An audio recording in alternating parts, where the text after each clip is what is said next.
أعوذ بالله من الشيطان الرجيم بسم الله الرحمن الرحيم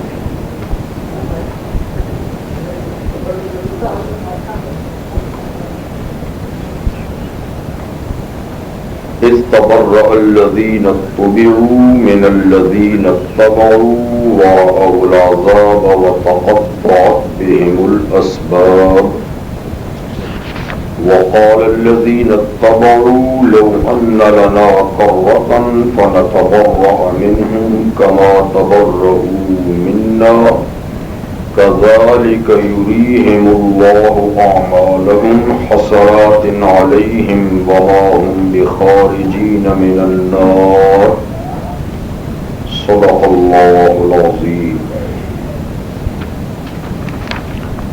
سورہ بقرہ کی آیہ نمبر 167 جو گزشتہ پروگرام کے ترجمے سے رہ گئی تھی، اس کا صرف آج ترجمہ ہی کرنا ہے اور پھر اگلا رکوع انشاءاللہ. گزشتہ آیہ کریمہ میں تھا کہ اللہ تعالی جن کی عظمت توحید پر 8 دلائل دیے گئے ہیں آیہ نمبر 164 میں، اس کا تقاضا یہ ہے کہ سب سے زیادہ پیاری ذات اللہ کی ہو، لیکن کچھ لوگوں نے اللہ کے سوا ایسے معبود بنا رکھے ہیں جن سے ایسی محبت کرتے ہیں جیسی محبت اللہ سے ہونی چاہیے، اور مومن سب سے زیادہ محبت اللہ سے کرتے ہیں. یہ بات بیان ہوئی تھی. یہ تو دنیا کا معاملہ ہے. حق تعالی شان فرماتے ہیں کہ قیامت میں جانے کے بعد جب یہ ظالم اللہ کا عذاب دیکھیں گے تو پھر یہ حقیقت سامنے آئے گی کہ جن کو ہم نے طاقتور سمجھا تھا یہ تو سب بے طاقت تھے اور ساری طاقت کا سرچشمہ اللہ کی ذات تھی. اس وقت ان کے تعلقات ٹوٹ جائیں گے. جنہوں نے غیروں سے تعلق جوڑے تھے اللہ کو چھوڑ کر، اللہ کا عذاب دیکھتے ہی ان کے تعلقات ٹوٹ جائیں گے اور یہ تابع اور متبوع دونوں ایک دوسرے سے بیزاری کا اعلان کریں گے. استبر الذین اتبعوا، جب بیزار ہو جائیں گے وہ لوگ جن کی پیروی کی گئی تھی، جو مقتدا بنا لیے گئے تھے، جو پیشوا بنا لیے گئے تھے، وہ بیزار ہو جائیں گے من الذین اتبعوا، ان لوگوں سے جنہوں نے ان کی پیروی کی تھی. یعنی جو لیڈر تھے کسی بھی چیز میں، وہ اپنی پبلک سے، اپنے پیروکاروں سے بیزار ہو جائیں گے.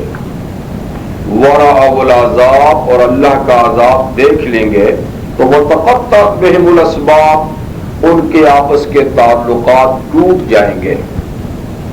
تو دنیا میں لوگ بعضوں کو اپنا سربراہ، اپنا مقتدا اور پیشوا اس لیے بناتے ہیں تاکہ وہ مشکل میں ان کے کام آئیں.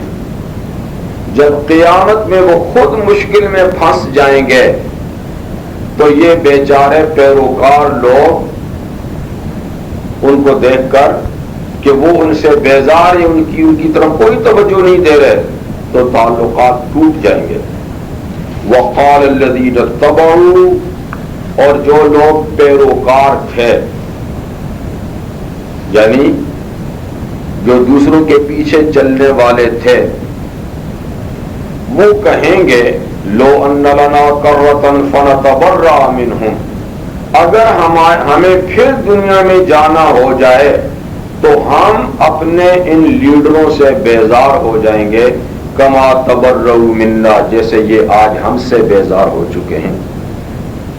ہم نے تو ان کا پیچھا اس لیے اختیار کیا تھا کہ کام آئیں گے، یہ کمبخت تو خود پھنسے ہوئے ہیں، ہم نے غلطی کی. اب اگر اللہ تعالیٰ ہمیں یہ موقع دے دنیا میں جائیں تو ہم بالکل ان کے پیچھے نہیں چلیں گے.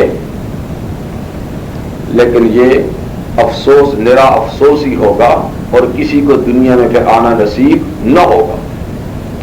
کذالک یریہم اللہ اعمالہم، اسی طرح اللہ ان کو ان کے اعمال دکھاتے ہیں، حسرات علیہم، اس پہ حسرت کے لیے کہ یوں ہی حسرت میں رہیں گے، کاش ہم جائیں، کاش ہم جائیں، ایسا ہوگا.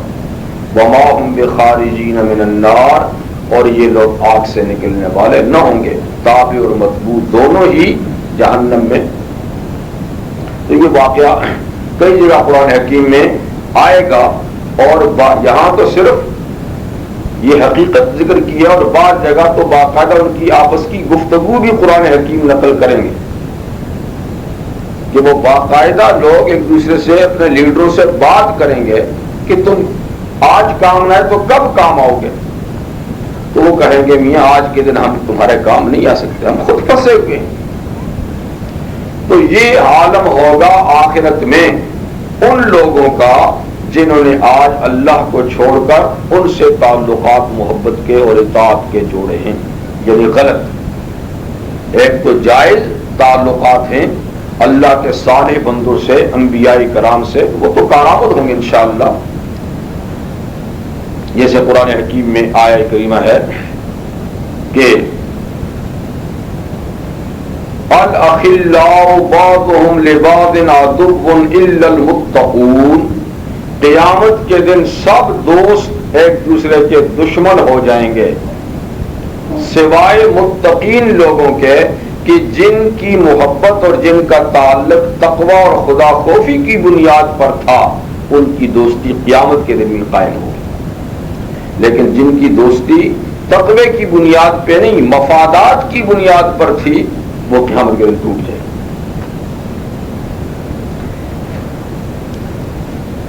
یا ایھا الناس کلوا مما فی الارض حلالا طیبا ولا تتبعوا خطوات الشیطان انہ لکم عدو مبین. یہ آیہ نمبر 168 ہے. گزشتہ رکوع میں مشرکین کے باطل عقیدے کی تردید تھی کہ انہوں نے جو اللہ کو فراموش کر دیا ہے اور غیروں کو اس کے قائم مقام بنا دیا ہے، اس کی تردید تھی. اور قیامت کے دن پھر جو صورتحال سامنے آئے گی اس کا ذکر تھا. اب ان کے اعمال شرکیہ، جو مشرکین کے اعمال شرکیہ تھے، ان کا ذکر ہے. پہلے اعتقادات شرکیہ کا ذکر تھا، اب ان کے شرکیہ اعمال کا ذکر ہے. آیت کا شان نزول یہ بیان کیا گیا ہے کہ مشرکین عرب کے اندر بہت سے مشرکانہ اعمال تھے. ان میں ایک شرکیہ عمل یہ بھی تھا کہ وہ اللہ کے حلال کی ہوئی چیزوں کو از خود حرام کرتے تھے. جن چیزوں کو اللہ تعالیٰ نے حلال کیا ہے ان کو وہ اپنے لیے حرام بنا دیتے تھے. جیسے 7ویں پارے میں آئے گا کہ کچھ جانور ایسے تھے کہ جن کو وہ تعظیماً اپنی اوپر حرام کر دیتے تھے. جیسے ما جعل اللہ من بحیرۃ ولا صائبۃ ولا وصیلۃ ولا حام، یہ 4 قسم کے جانور تھے. اونٹ کی قسم سے 3 مادہ اور 1 نر، صائبہ، وسیلہ اور بحیرہ یہ اونٹیاں، اور حام یہ اونٹ. تو ان کو یہ اپنے معبودوں کی خوشنودی کے لیے اپنے اوپر حرام کر دیتے تھے. یعنی بعض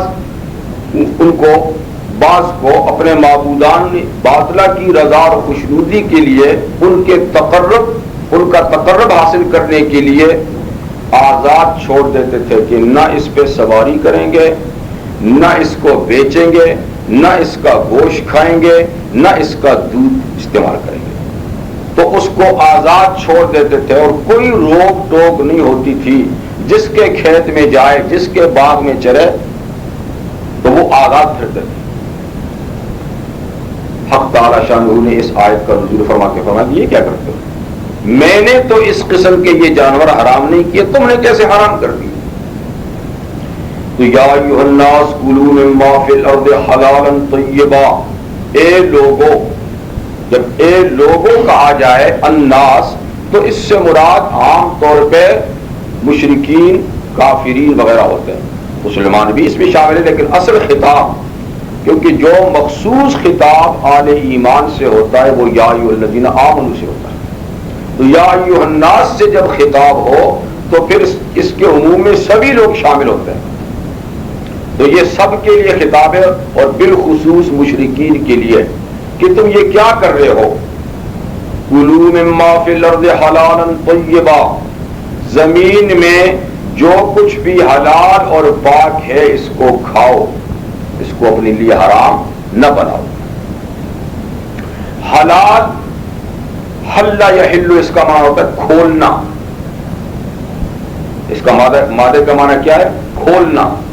تو جس طریقے سے گرہ کھول دی جاتی ہے تو چیز کھل جاتی ہے، آزاد ہوتی ہے، تو حلال کو حلال بھی اس لیے کہتے ہیں کہ اس کی حرمت کی گرہ اللہ نے کھول دی ہے، یعنی اس کا استعمال تمہارے لیے جائز کر دیا ہے، اس لیے اس کو حلال کہتے ہیں۔ اور طیب کا معنی ہے پاکیزہ، ستھرا، لذیذ، مزیدار۔ اور یاد رکھیے کہ ہر طیب کے لیے حلال ہونا ضروری ہے، لیکن ہر حلال کے لیے طیب ہونا کوئی ضروری نہیں، یعنی ہر حلال چیز مزیدار بھی ہو یہ کوئی ضروری نہیں، لیکن ہر مزیدار چیز جو ہوگی، طیب جو ہوگی، وہ ضرور حلال ہوگی، کوئی حرام چیز طیب نہیں ہو سکتی۔ تو حلال اور پاکیزہ چیزیں، ستھری چیزیں جو ہم نے تمہارے لیے پیدا کی ہیں، ان کو کھاؤ، ان کو اپنے لیے حرام نہ بناؤ۔ وَلَا تَتَّبِعُوا خُطُوَاتِ الشَّيْطَانِ، اور شیطان کے قدموں کی پیروی نہ کرو۔ خطوہ کی جمع ہے، اور خطوہ کہتے ہیں دو قدموں کے درمیان کے فاصلے کو، جب آدمی ایک پاؤں اٹھا کر آگے رکھتا ہے تو دوسرا پیچھے رہ جاتا ہے، تو بیچ کا جو فاصلہ نا اس کو کہتے ہیں خطوہ۔ تو یہاں خطوات سے مراد ہے قدم۔ قدم کا مقصد کیا ہے؟ اس کے پیچھے چلنا، جس کو ہم کہتے ہیں نا فلانے کے نقشے قدم پہ جا رہا ہے، نشانے قدم پہ جا رہا ہے۔ تو حلال چیزوں کو حرام بنانا یہ شیطان کے قدموں پہ جانا ہے، اس کی پیروی کرنا ہے، تو شیطان کے قدموں کی پیروی نہ کرو، یعنی اس کی اطاعت نہ کرو، اس کی بات نہ مانو۔ انہ لکم عدو مبین، کہ بے شک شیطان تمہارا کھلم کھلا دشمن ہے، یہ نہیں کہ کوئی چھپی ہوئی بات ہو، علن اعلان دشمن ہے، ڈنکے کی چوٹ دشمن ہے، جس نے اپنی دشمنی کا برملا اللہ کے سامنے اعلان کیا ہے کہ اے اللہ، جس کی وجہ سے تو نے مجھے اپنے دربار رحمت سے نکالا ہے، لأغوینہم اجمعین، میں ان سب کو گمراہ کروں گا، ان سب کو گمراہ کروں گا۔ تو ایسا کھلم کھلا شیطان ہے، دشمن ہے، اس کی پیروی نہ کرو۔ انما یأمرکم بالسوء والفحشاء وان تقولوا علی اللہ ما لا تعلمون، اس کے سوا اور کچھ نہیں کہ شیطان تمہیں برائی اور بے حیائی کا کہتا ہے، وہ جتنے کام بھی تمہیں کرنے کا کہتا ہے ان کے اندر برائی اور بے حیائی پنہا ہوتی ہے، چھپی ہوئی ہوتی ہے، یعنی بظاہر وہ کام کتنا ہی خوشنما ہو، کتنا اچھا لگتا اور بھاتا ہو، لیکن اس کے اندر کوئی نہ کوئی گناہ کی خباثت ہوگی۔ سو کہتے ہیں اس گناہ کو جسے ہر عقل مند برا سمجھے، سو یعنی وہ برائی جس کو ہر عقل مند برا سمجھے، اور فحشاء وہ برائی جو شریعت کی نظر میں بری ہے۔ ایک معنی یہ ہے، اور ایک معنی یہ بھی ہے کہ سو سے مراد عام گناہ ہیں اور فحشاء سے مراد کبائر، کبیرہ گناہ ہیں۔ دونوں معنی ٹھیک ہے کہ شیطان تمہیں گناہوں اور کبیرہ گناہوں، یا شیطان تمہیں خلاف عقل کام اور خلاف شریعت کاموں کا حکم دیتا ہے، تو اس سے بچ کے رہو۔ وَأَن تَقُولُوا عَلَى اللَّهِ مَا لَا تَعْلَمُونَ، اور شیطان تمہیں یہ بھی کہتا ہے کہ تم اللہ پر ایسی باتیں کہو جو تم نہیں جانتے۔ تو کئی مشرکین یہ بھی کہتے تھے کہ جناب یہ تو اللہ کا حکم ہے، اس لیے ہم نے ان جانوروں کو حرام کیا ہے، کہ اللہ تعالیٰ نے کسی کتاب میں کسی نبی کے وساطت سے یہ حکم نہیں بھیجا، پر ایسی یعنی علی الاعلان اللہ پہ دروغ گوئی کرتے تھے۔ یہ شیطانی پیغمبر کریم صلی اللہ علیہ وسلم کے ارشاد ہے کہ ابن آدم کے سینے میں دو مراکز ہیں، دو بیٹھکیں ہیں، نشستگاہیں، ایک شیطان کی ایک فرشتے کی۔ ایک میں شیطان کا کوئی چیلا ہوتا ہے، ایک میں کوئی فرشتہ ہوتا ہے۔ شیطان اور اس کے چیلے انسان کے دل میں برائیوں کے وسوسے پیدا کرتے ہیں۔ یہ کر لو، دیکھو اس میں بڑا لطف ہے، اس میں بڑا مزہ ہے، یہ کر لو، یہ کر لو، یہ کر لو، جتنے برے کام ہیں وہ دل میں ڈالتا ہے وسوسہ۔ اور دوسری طرف فرشتہ ہے، وہ بھی خیالات دل میں پیدا کرتے کہ نہیں یہ کام اچھا ہے، یہ کام اچھا ہے۔ تو ہر وقت یعنی قلب پر یہ دونوں چیزوں کا توارد ہوتا رہتا ہے، شیطانی وسوسے کا اور رحمانی خیالات کا۔ پھر انسان جس طرف چلتا ہے وہ کرتا ہے۔ تو یہ ہے اس کا حکم دینا، یہ نہیں کہ کوئی سامنے آ کر شیطان کرتا ہے کہتا ہے کہ ایسا کر دو۔ شیطان سامنے آ کر کہے تو ہم اس کا دیا پانچا کر دیں۔ اس لیے وہ اس طریقے سے چیزوں کو خوشنوا بنا کر پیش کرتا ہے۔ وَإِذَا قِيلَ لَهُمُ اتَّبِعُوا مَا أَنزَلَ اللَّهُ قَالُوا بَلْ نَتَّبِعُ مَا أَلْفَيْنَا عَلَيْهِ آبَاءَنَا، جب ان مشرکین کو کہا جاتا ہے کہ اتبعوا ما انزل اللہ، اس چیز کی پیروی کرو جو اللہ نے حکم بھیجا ہے، احکام خداوندی، احکام الہی کی پیروی کرو۔ جب پیغمبر کریم صلی اللہ علیہ وسلم نے مشرکین سے یہ بات کہی کہ میاں اللہ کی بات مانو، تو بھلا کیا کہتے تھے؟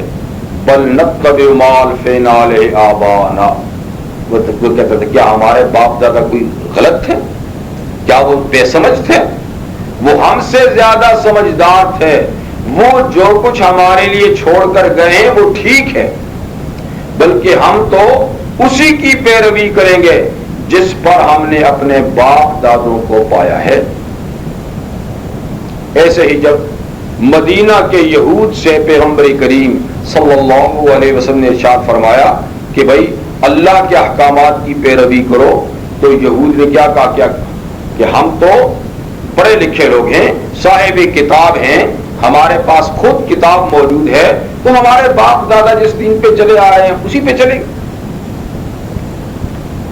حق تعالی شانو فرماتے ہیں یہ اندھی تقلید ہے، یہ اندھی تقلید ہے کہ بے سوچے سمجھے اور بے دلیل کے باپ دادا جو کرتے چلے آئے آدمی اس کو کرتا چلا جائے، تو اس کو اندھی تقلید کہتے ہیں۔ یہ کیا بات ہے؟ تمہارے باپ دادا اچھے کام کرتے ہوتے، عالم فاضل ہوتے، زاہد اور خدا کا خوف رکھنے والے ہوتے، کتاب اللہ اور سنت کی پیروی کرنے والے، پھر تو ان کی اتباع بالکل ٹھیک تھی۔ لیکن تم ایسے باپ دادوں کی اتباع کرتے ہو کہ جن کے پاس نہ علم ہے اور نہ سمجھ بوجھ ہے۔ اولو کان آباؤہم لا یعقلون شیئا ولا یہتدون، کیا یہ پھر بھی باپ دادوں کی پیروی کریں گے اگرچہ ان کے باپ دادے نہ سمجھ رکھتے ہوں اور نہ ہدایت پر ہوں؟ یعنی یہ بات تو عقل کے خلاف ہے۔ عقل کا تقاضا یہ ہے کہ جہاں علم کی بات ہو، عقل کی بات ہو، اس کو مانا جائے، یہ نہیں کہ بے سمجھے اور بے شعوری طور پہ کسی کے پیچھے چل پڑنا۔ تو اس آیہ کریمہ سے مطلق تقلید کی نفی نہیں، غلط تقلید کی نفی ہے۔ بعض ہمارے سادے لوگ اس کو مطلقاً تقلید کی نفی میں پیش کر دیتے ہیں کہ لو جی باپ دادے کی بات ماننی اس کی کیا ضرورت ہے؟ حالانکہ بات یہ نہیں، بات یہ بتائی جا رہی ہے کہ اگر باپ دادا بے علم ہوں، بے سمجھ بوجھ ہوں، پھر تو ان کی تقلید نہیں، لیکن اگر باپ دادا ماشاءاللہ عالم فاضل ہوں، سمجھ بوجھ والے ہوں، کتاب و سنت کا علم رکھتے ہوں اور اجتہاد کے منصب پہ فائز ہوں، پھر تو ان کی پیروی کرنی چاہیے۔ تو لا یعقلون یعنی جو سمجھتے نہیں، اور لا یہتدون جو ہدایت پہ نہیں۔ تو لا یہتدون کا مطلب کیا ہے کہ ان کے پاس قرآن اور سنت کا علم نہیں جس سے ہدایت ملتی ہے، اور لا یعقلون کا معنی ان کے پاس ایسی عقل اور سمجھ بوجھ نہیں کہ وہ قرآن اور سنت سے مسائل نکال سکیں، ایسی عقل بھی نہیں۔ تو اس کا مفہوم مخالف کیا ہوا کہ جن کے پاس قرآن اور سنت کا علم ہے اور اللہ نے ان کو اتنی عقل اور فہم بھی دی ہے کہ وہ نامعلوم مسائل کا حل معلوم مسائل سے نکال سکتے ہیں، تو وہ اس کا حق رکھتے ہیں کہ لوگ ان کی بات مانیں اور اس کے پیچھے چلیں۔ قرآن حکیم میں اس تقلید کا ذکر ہے حضرت یوسف علیہ السلام کے واقعے میں۔ حضرت یوسف علیہ السلام جب جیل میں گئے، قید ہوئے، تو آپ کے سامنے دو نوجوان آئے، وہ بھی قید میں تھے، جیل میں تھے۔ انہوں نے آ کر اپنے خواب آپ کے سامنے بیان کیے اور فرمایا کہ جناب آپ ماشاءاللہ چہرے مورے سے بڑے اچھے آدمی لگتے ہیں اور امید رکھتے ہیں ہم کہ آپ ہمیں خواب کی صحیح تعبیر دیں گے، ہم نے یہ خواب دیکھا ہے۔ حضرت یوسف علیہ السلام نے ان کی آمد اور اپنے ساتھ حسن عقیدت کو دیکھتے ہوئے موقع کو غنیمت سمجھا اور سب سے پہلے ان کو دعوت دی اسلام کی۔ یہ تو اچھا ہے کہ یہ مجھ پہ اعتماد کرتے ہیں، تو چلو پہلے میں ان کو وہ بات کیوں نہ بتا دوں جو ان کے لیے سب سے زیادہ قیمتی ہے۔ تو آپ نے فرمایا کہ میاں تمہارا کھانے کا وقت جو ہے، کھانا آنے کا، اس سے پہلے میں تمہیں تعبیر بتا دوں گا، لیکن اس سے پہلے ایک بات یہ بتاتا ہوں کہ تم جس قوم میں ہو یہ مختلف خداؤں کی پجاری ہے، تو تم مجھے بتاؤ ارباب متفرقون خیر ام اللہ الواحد القہار، کہ یہ جو تم نے 20 خدا بنا رکھے ہیں، تو یہ الگ الگ خدا اچھے ہیں یا ایک اللہ واحد اور قہار اچھا ہے؟ تو مصری مختلف خداؤں کو پوجتے تھے، جانوروں کو بھی پوجتے تھے اور چیزوں کو۔ پھر آپ نے بتایا کہ مختلف خدا نہیں ہو سکتے، ایک خدا ہے۔ پھر آپ نے کیا کہا؟ انی ترکت ملت قوم لا یؤمنون باللہ، میں نے ان لوگوں کی ملت کو چھوڑ دیا ہے جو اللہ پہ ایمان نہیں رکھتے۔ اور پھر فرمایا واتبعت ملت آبائی ابراہیم و اسحاق و یعقوب، میں نے ابراہیم، اسحاق اور یعقوب علیہ السلام کی ملت کی پیروی کی۔ جبکہ حضرت یوسف علیہ السلام مستقبل میں خود بھی نبی ہونے والے ہیں، یعنی بالفعل نبی ہونے والے ہیں، اور در حقیقت تو اب بھی نبی ہیں، کیونکہ نبی تو پیدائشی نبی ہوتا ہے، لیکن نبوت ملتی بعد میں ہے 40 سال کے بعد، تو نبی ہونے والے ہیں۔ پھر بھی کہتے ہیں کہ میں اپنے باپ دادوں کی ملت کی پیروی کرتا ہوں۔ تو معلوم ہوا کہ اچھے کام میں پیروی کرنا، اچھے کام میں، جائز کام میں تقلید کرنے کی بری چیز نہیں، بلکہ یہ ضروری ہے۔ ہر شخص میں یہ استعداد اور یہ صلاحیت کہاں ہے کہ وہ سارے مسائل خود معلوم کر سکے؟ کس کے اندر صلاحیت ہے؟ اس لیے جن لوگوں کو اللہ تعالیٰ نے یہ صلاحیت بخشی ہے، دوسروں کو چاہیے کہ ان کی صلاحیت سے فائدہ اٹھائیں اور ان کی پیروی کریں۔ خود رحمت عالم صلی اللہ علیہ وسلم مقتدائے انسانیت ہے، امام الانبیاء ہے،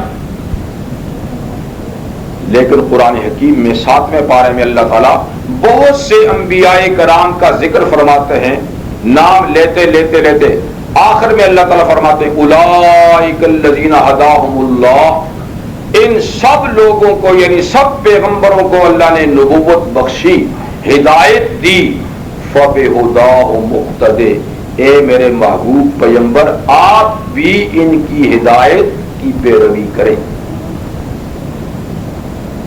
تو کسی کی پیروی کرنا اچھے کام میں یہ اچھی بات ہے، حالانکہ پیغمبر کریم صلی اللہ علیہ وسلم تو امام الانبیاء ہیں، لیکن بات یہ بتائی جا رہی ہے کہ اچھی بات کوئی بھی کر رہا ہے تو اس کی پیروی کی جا سکتی ہے، فَبِهُدَاهُ مُقْتَدِي۔ تو جائز کاموں میں، شرعی امور میں ایسے حضرات کی تقلید جو تقلید کے منصب کے لائق ہیں، یہ نہ صرف جائز بلکہ عام لوگوں کے لیے ضروری ہے۔ وَمَثَلُ الَّذِينَ كَفَرُوا كَمَثَلِ الَّذِي يَنْعِقُ بِمَا لَا يَسْمَعُ إِلَّا دُعَاءً وَنِدَاءً، ان لوگوں کی مثال جو کافر ہیں اس شخص کی طرح ہے جو پکارتا ہے، ان کو پکارتا ہے، ان کو جو نہیں سنتے مگر صرف پکار اور آواز کو۔ تو کافروں کی مثال کس کی طرح ہے؟ کافروں کی مثال اس شخص کی طرح ہے کہ جس کو پکارنے والا پکارے اور وہ صرف آواز ہی کو سنے اور مفہوم کو نہ سمجھے، یعنی جیسے جانور۔ اب جانور کو چرواہا یا کوئی بھی آدمی پکارتا ہے تو اس کی پکار پہ مڑ تو جاتے ہیں، کھڑے تو ہو جاتے ہیں، لیکن کہنے والے نے کیا کہا سمجھتے نہیں۔ تو کافروں کو بھی جو بات کہی جاتی ہے پیغمبر کی طرف سے بس آواز ہی آواز ان کے کانوں سے ٹکراتی ہے، لیکن مفہوم ان کے دل و دماغ تک نہیں جاتا۔ کیوں؟ اس لیے کہ سمجھنے کی جو صلاحیتیں تھیں وہ انہوں نے ختم کر دی، سمجھنے کی صلاحیتیں جو تھیں ختم کر دی۔ اب سنتا تو بچہ بھی ہے لیکن ابھی اس کے اندر سمجھنے کی صلاحیت نہیں ہوتی۔ سنتا جانور بھی ہے لیکن سمجھنے کی صلاحیت نہیں ہے، سنتے یہ بھی ہیں لیکن سمجھنے کی صلاحیت نہیں، پر ان کی صلاحیتیں انہوں نے خود ختم کی ہیں۔ سم بکم عمی، تین صلاحیتیں ہیں، تین۔ ایک زبان ہے جس سے آدمی بولتا ہے حق بات، ایک کان ہے جس سے حق بات سنتا ہے، اور ایک آنکھ ہے جس سے حقائق دیکھتا ہے۔ ان چیزوں سے دل و دماغ متاثر ہوتے ہیں، سن کر دل متاثر ہوتا ہے، سن کر آواز، یا اپنے ہی طور پہ اپنی ہی بات بول کر، اور یا حقائق اور دلائل کو دیکھ کر۔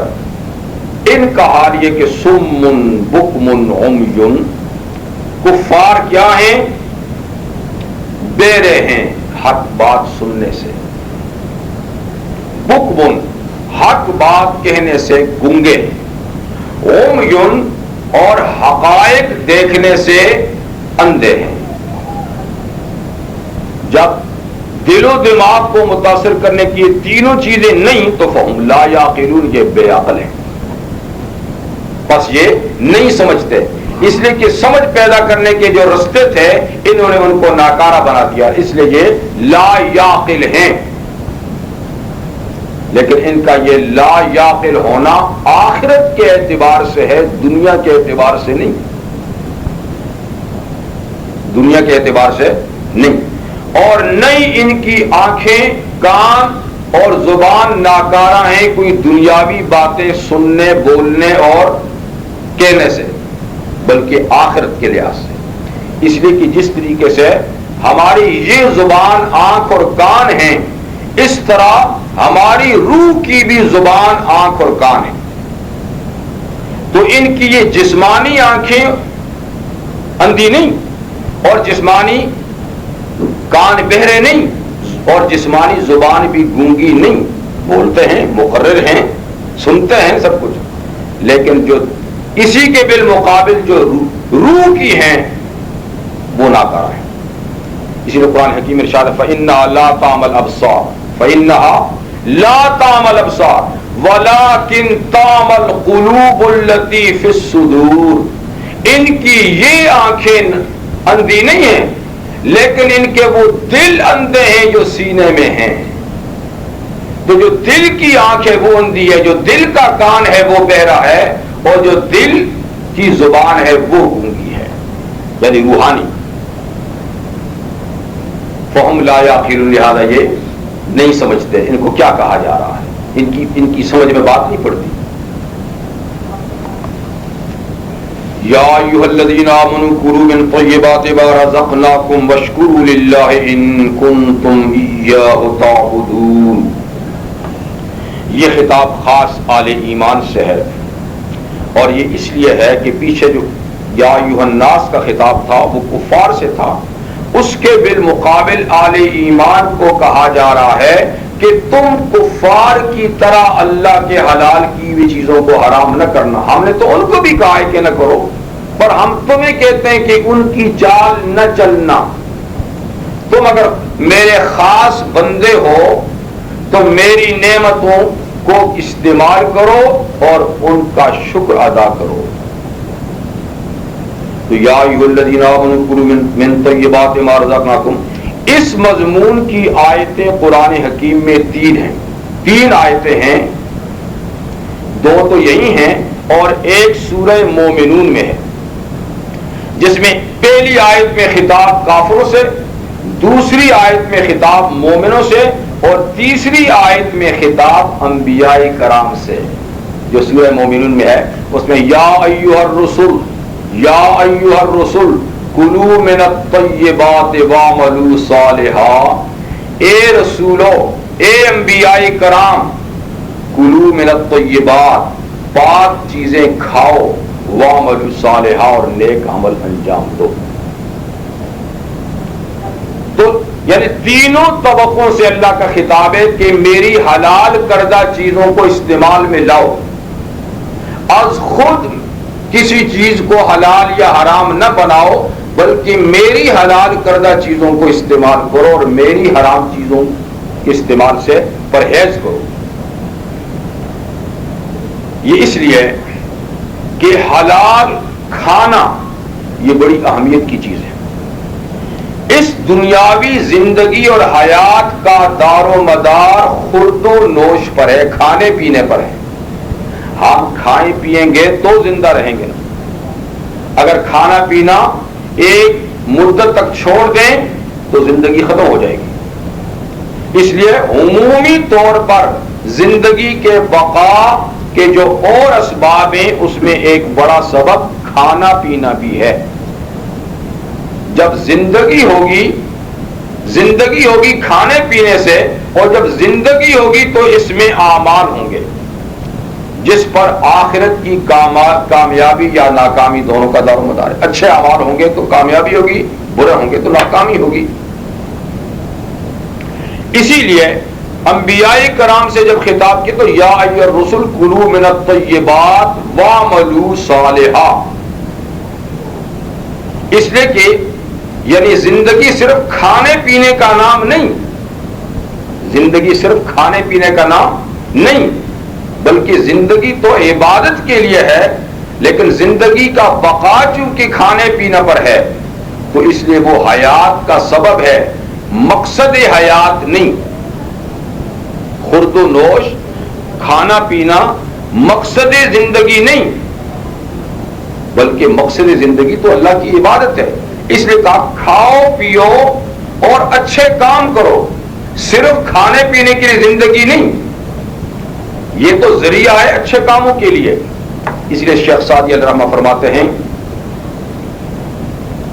خوردن برائے زیستن و ذکر کردنست، خوردن برائے زیستن و ذکر کردنست، تو معتقد کی زیستن ازبار خوردنست.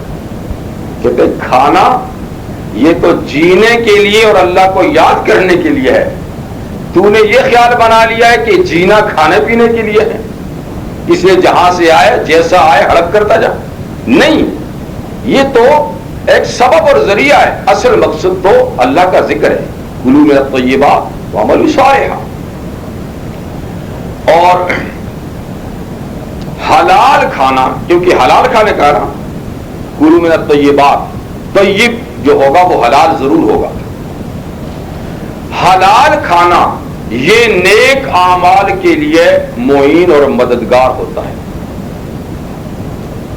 اس سے بدن میں چستی پیدا ہوتی ہے، عبادت کی رغبت پیدا ہوتی ہے، عبادت کا شوق پیدا ہوتا ہے حلال کھانے سے، جبکہ اس کے مقابل حرام کھانے سے سستی پیدا ہوتی ہے، عبادت میں جی نہیں لگتا، کاہل بن جاتا ہے آدمی، اور حرام خور کی دعا اللہ قبول نہیں کرتے۔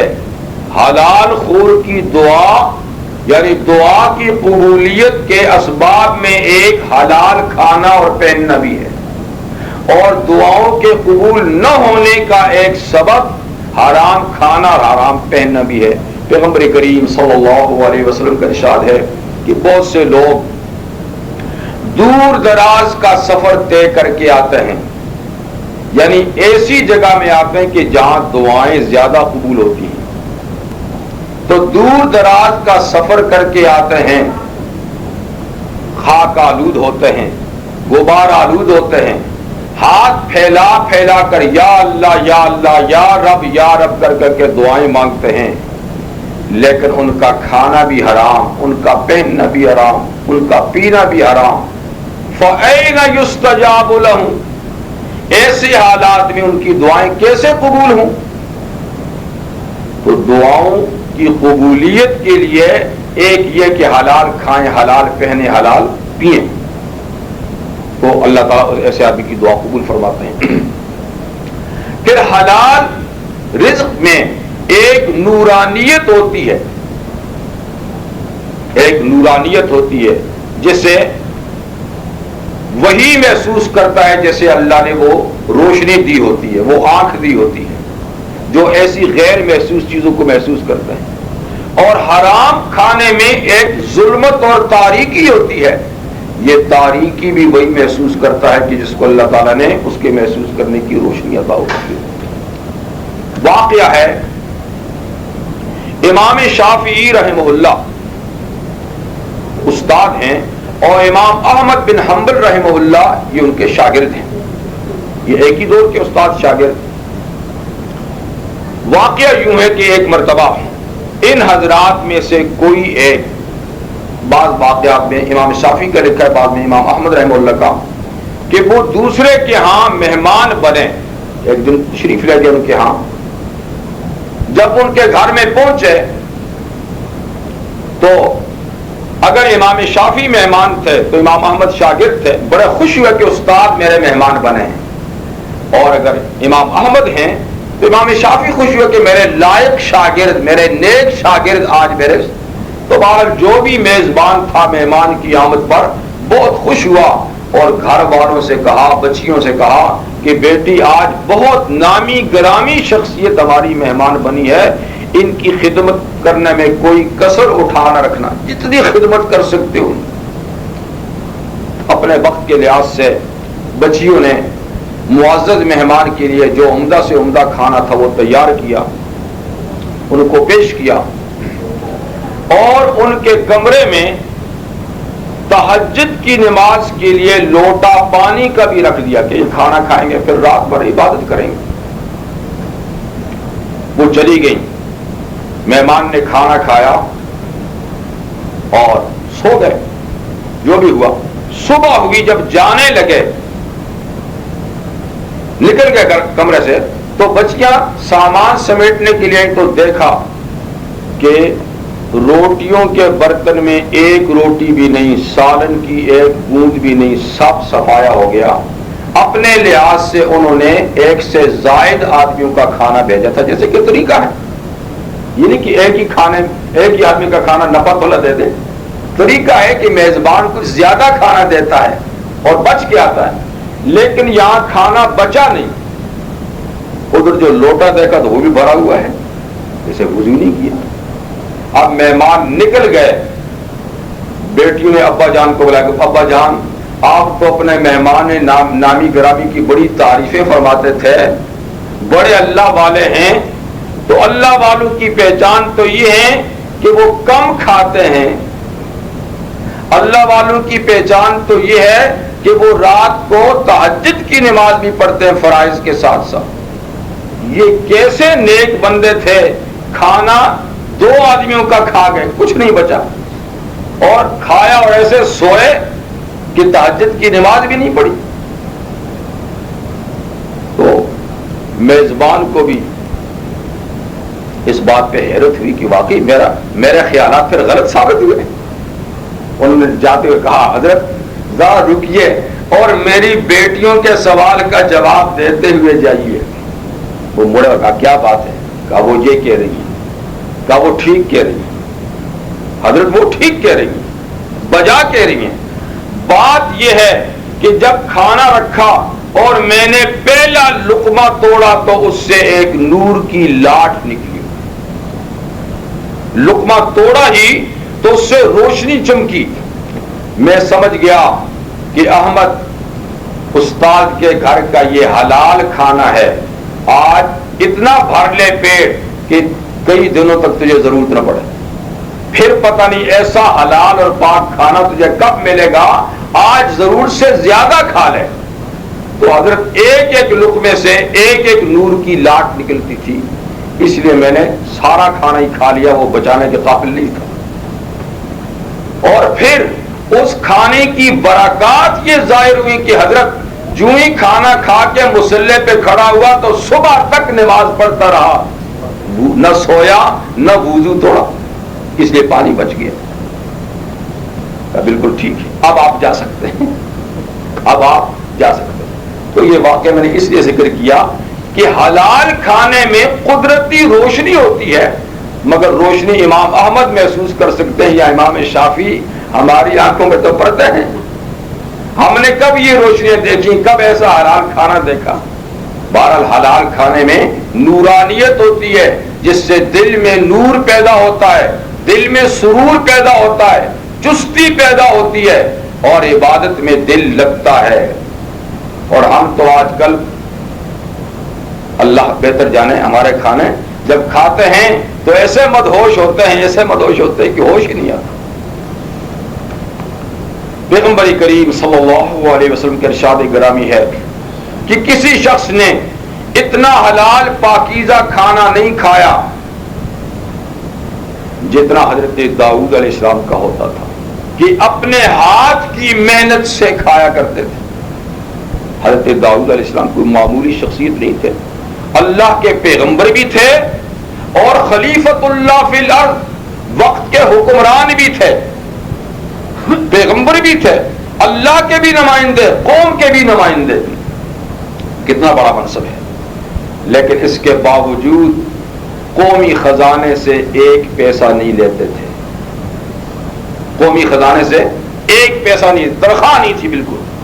کیا ہوتا تھا, اللہ سے دعا کی کہ یا اللہ مجھے کوئی ایسی صنعت, ایسا پیشہ سکھا دے کہ تھوڑے سے وقت میں اتنا حاصل ہو جایا کرے کہ باقی سارا کام آپ کی عبادت کے لیے ہو. تھوڑی دیر محنت کروں, اتنا کما لوں کہ گھر کا خرچہ چلے اور باقی سارا کام.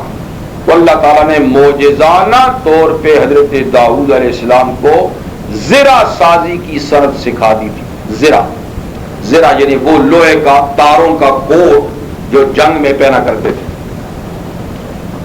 تو اللہ تعالیٰ نے معجزانہ طور پہ وَأَلَنَّا لَهُ الْحَدِيدِ, لوہے کو ان کے ہاتھ میں نرم کر دیا, موم بنا دیا.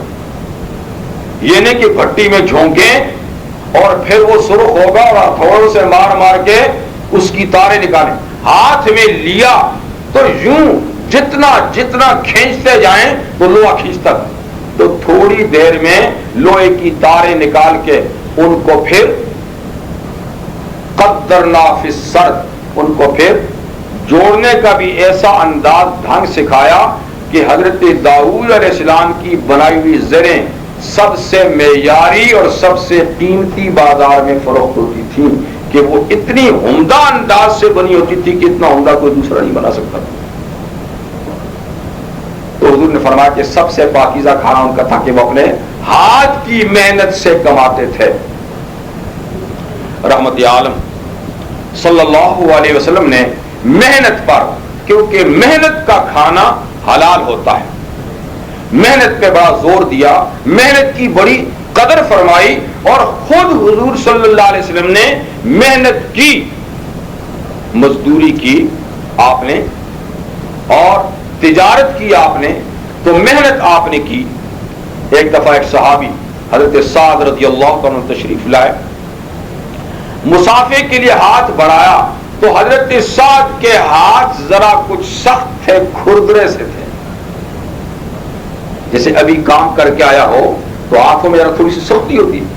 پیغمبر کریم صلی اللہ علیہ وسلم نے فرمایا کہ سعد ہاتھ ذرا تیرے کھردرے ہیں, سخت ہیں, کیا بات ہے؟ کہنے لگے آقا ابھی بچوں کے لیے کدال چلا کے آیا ہوں, کھدائی کر کے آیا ہوں, ابھی محنت کر کے آیا ہوں, تو تازہ تازہ کدال چلانے سے ہاتھ ذرا سخت ہیں. پتہ ہے آپ کو رحمت عالم صلی اللہ علیہ وسلم نے وہ ہاتھ جو ان کا اپنے ہاتھ میں لیا تھا اٹھایا اور حضور نے اس کو چوم لیا. محنت کش کے ہاتھ کو, محنتی ہاتھ کو, کھردرے ہاتھ کو چوم کر پیغمبر کریم صلی اللہ علیہ وسلم نے محنت کی عظمت کا اعلان فرمایا کہ میری شریعت میں, میرے دین میں محنت اتنی معزز چیز ہے. آج کسی کا ہاتھ سخت ہو تو کوئی مسافہ نہیں کرتا, کسی مزدور کے ساتھ کوئی بڑا سا ہاتھ نہیں ملاتا, بھائی ہاتھ تیرے گندے ہیں, ہاتھ تیرے سخت ہیں, میرے ملائم ہیں. پر میرے آقا صلی اللہ علیہ وسلم نے کھردرے ہاتھوں کو چوم کر فرمایا کہ اللہ ان ہاتھوں کو پسند فرماتے ہیں, یعنی یہ تنہا میری پسند نہیں, میرے اللہ کی بھی پسند ہے. تو بہرحال رزق حلال یہ بہت خوبیوں کی چیز ہے, اس سے دین کے بڑے کام سر انجام ہوتے ہیں, یہ عبادت کے اندر بڑا معین اور مددگار ہے. اس لیے اہل ایمان سے کہا جاتا ہے یا ایھا الذین آمنوا کلوا من طیبات ما رزقناکم, اے ایمان والو کھاؤ. ایسا زہد مجھے پسند نہیں ہے کہ سرے سے